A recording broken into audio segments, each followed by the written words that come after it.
लागता कि आजो के दिन मेरी हमार सुतले होई हमरे के खाना बनावे के पड़ी ना तो दीदिया आई तो भूखले जाए।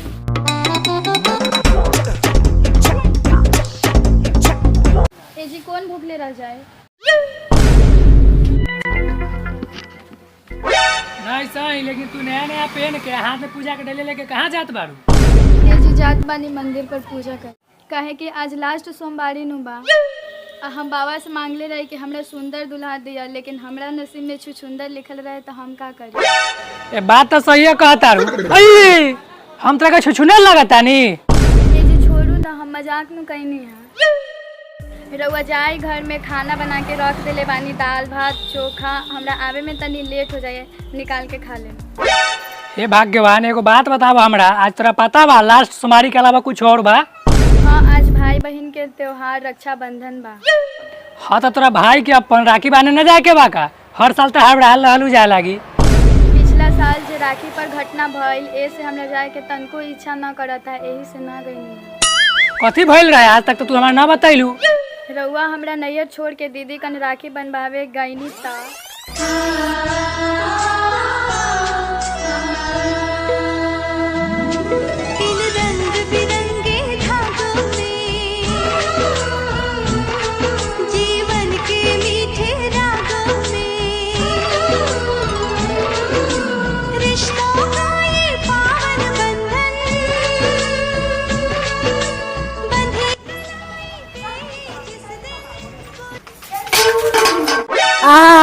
बड़ा एलन है राखी बनवाए वाला। सवेरे से कहा तानी कि हमर भाई के पहले राखी बनाई तब रउआ लोग के बनाई।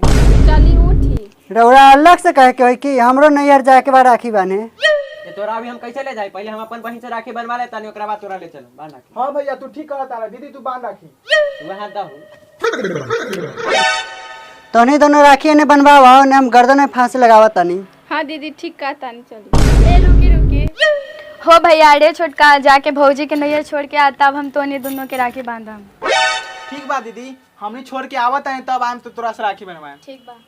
ठीक बा, चल तोरा के छोड़ दी। हरवारा आला ते कहीं से।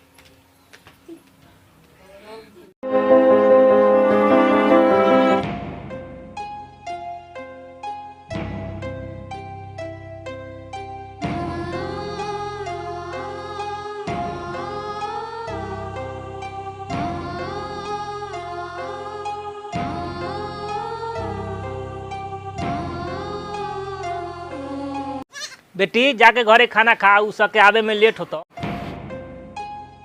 ना बाबूजी, हम दोनों के राखी बांधिए के खाना खाए।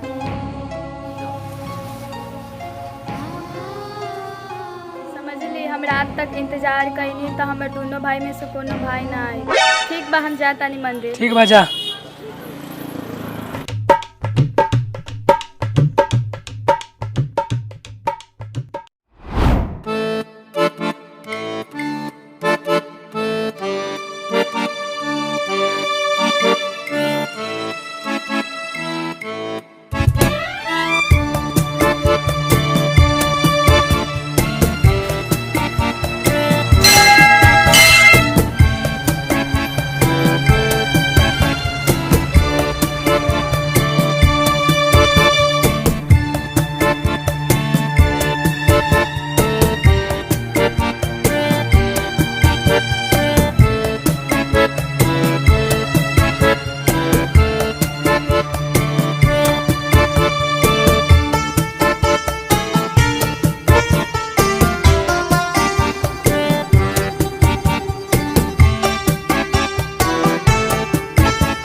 लागता कि आज दीदिया ना आई।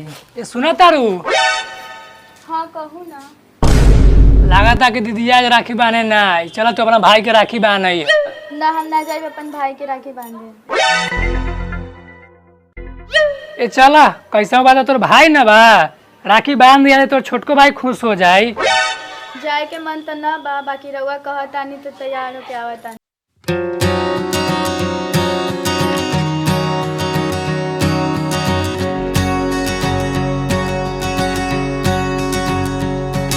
चलो जल्दी, लेट होता।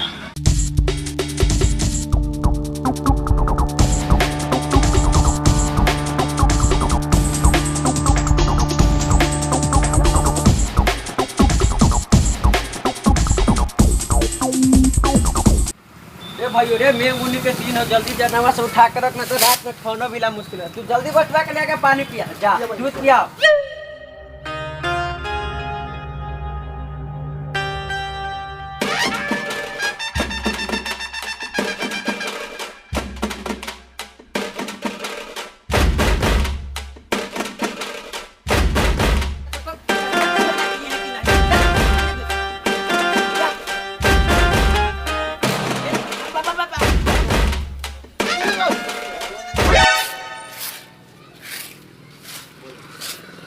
बउओ सब उड़ा उड़ा बाहर के चिकन रख, बहुत दिन बाद हमर बेटी दामाद आवता। ठीक बा बाबूजी, साफ सुथरा तो बढ़िया से होइए जाए, लेकिन छोटकी आवत या राखी बाने ओकर दक्षिणा के दी? कमा के हमरे देले बारे नहीं कि नानी के ओकरे से मांग के दिया ही। ए बाबूजी हमनी के नानी नानू न मेहरारू न बिया।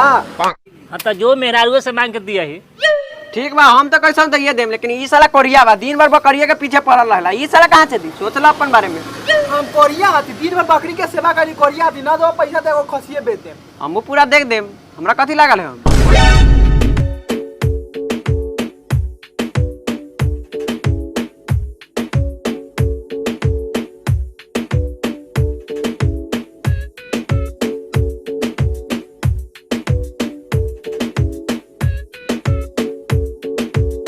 ए भैया दूगो बढ़िया कम से राखी लावा तो। 10 वाला जी 50 वाला के 1000 वाला। ए 10 वाला लावा ना। लो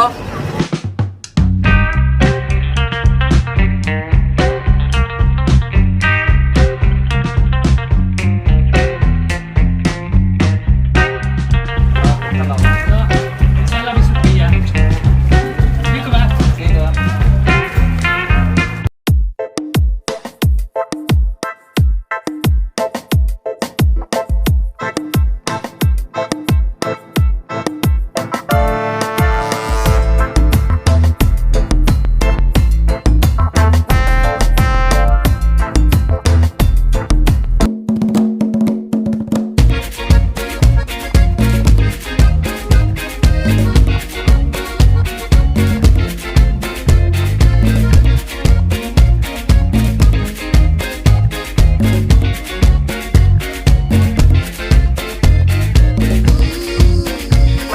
वाह भाइयों, छोटकी तो बड़ा भागशाली बा, नाम ले ले आ गेलो। चल गोर लाग ले जो।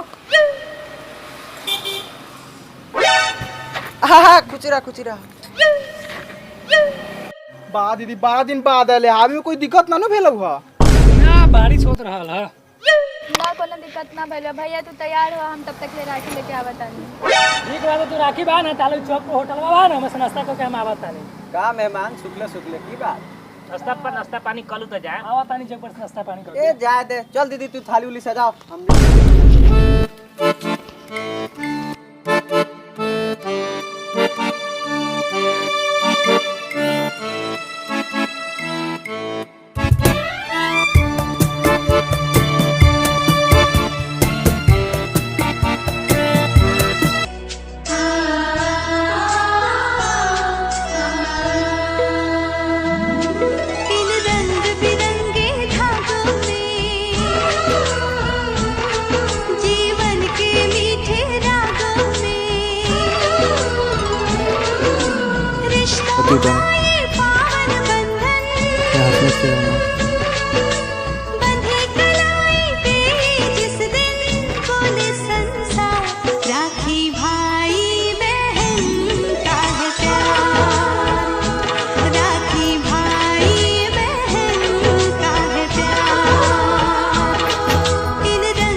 रिश्तों का ये पावन बंधन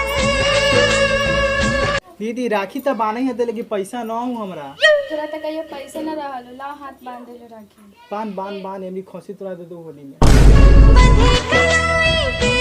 जिस दिन बोले संसार राखी भाई बहन का है, राखी भाई बहन का है। तब दीदी हम दूर किया बता रहे मिठाई उठाई न ले ले आ। बारिश में दुकान बंद रहलक है इसे ना नहीं ली हम। एक दिन पहले ना किन के रखले वाला चल पैसा निकाले जो। पैसा हियले हम धरा मांगे छते पैसा। बारिश में दुकान बंद रहलक त हम का करिए। बोले भाई ये बात ठीक है कहते दे दे हो कुछ हमरा नो हम तो खसी देबो।